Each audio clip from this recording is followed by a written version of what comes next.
I do remember reading a story once, way back at the very beginning, when there were a group of white people who were trying not to get involved in wars and massacres and then tried to make an agreement with Aboriginal people about the sharing of land. It was basically like this. I heard this one in Tasmania. We'll have this, you have that. And that the men came to the tribe and they spoke to the men and said, this is what we want to do. Are you okay with that? I said, yeah, okay, fine.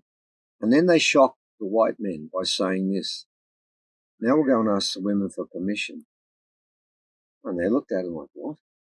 Why do you need to ask the women? We've just had an agreement between the men. I said, no, we'll go and ask. And they came back and said, you'll have to leave. Why? The women didn't agree with it. And I've got to tell you, I read the reports there, I read this story, and the men were shocked. They couldn't understand. They got an agreement with the men. Well, why would they need the agreement of the women? The women do what they're told. No, the men do what they were told. The women said no, and they come back and said, we can't do it. Off you go. Now, that's really important because it gives you something, an understanding of what took place within this group. Within a clan, there are men and there are women. There's women's magic and there's men's magic. The dreaming stories, this is in the very beginning. And there was a woman there, and she was really powerful, and she was a magician, a great magician. And she had a special dilly bag with special rocks. Of course, as you people may know with us, we know about these rocks. And on one occasion, her brother stole the dilly bag with the women's rocks inside it. And they came up to the woman and said, are you going to kill him? Because we were allowed to kill him because he broke the law. And this is very important, ladies and gentlemen.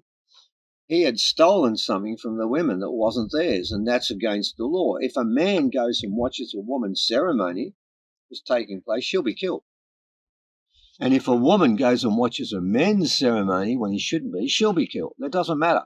It's the same both ways. Now, what happened was, they said, are you going to kill him? And she said this. He said, no. Let him have the trinkets. Yes, there's magic in those rocks. But the magic of those rocks is not as powerful as the magic in women, because women can create life, men cannot.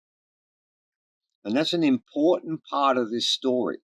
You've got to understand when it comes to relationships between men and women, women don't touch blades. They don't go around throwing spears. Well, they hit them over the head with a nulla, but they can't use blades. That's true. That's right. That's their role because they create. Men protect.